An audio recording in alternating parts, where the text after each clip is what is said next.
Mon nom, c'est Alain Laplante. Je travaille pour la municipalité d'Edmundston en tant que forestier urbain, puis je travaille dans ce domaine-là depuis maintenant 8 ans.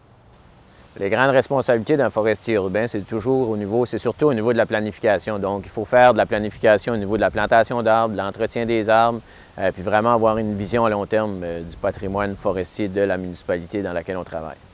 La variété des tâches au niveau de la foresterie urbaine, elle est très grande. On peut le matin commencer à faire de la taille, on peut faire de la plantation, on peut faire de la planification de personnel, on peut faire répondre à des requêtes des citoyens. Donc, la variété des tâches est quand même assez grande. Les possibilités d'avancement au niveau de la foresterie urbaine sont quand même grandes parce que quand on travaille pour un employeur qui est une municipalité, il y a beaucoup d'opportunités qui se présentent durant notre carrière, donc on peut faire autre chose pour la municipalité aussi. La diversité des carrières en foresterie urbaine est quand même assez grande. On parle des personnes qui entretiennent les arbres, on parle des personnes qui entretiennent les fleurs, des personnes qui font la planification, des personnes qui vont aller sur le terrain un peu plus. Donc on passe de l'ingénieur forestier à aller jusqu'à la personne qui entretient les arbres, qui est l'arboriculteur.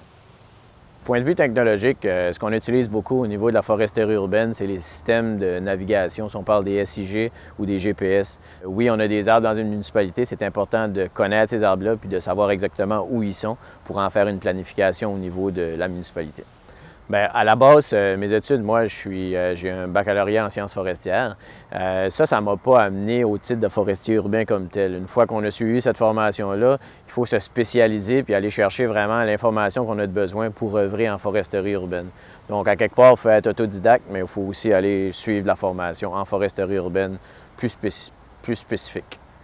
La foresterie urbaine, c'est super important au niveau de l'environnement parce que les arbres, c'est les poumons de la terre.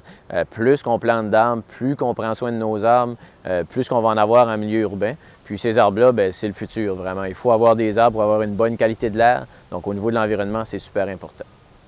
Le travail de forestier urbain, un endroit où c'est vraiment valorisant, c'est quand on regarde un peu autour de nous, on voit les arbres qu'on a plantés, on les voit grandir, puis éventuellement on voit le paysage qu'on a créé. Cet aspect-là, c'est vraiment valorisant au niveau personnel.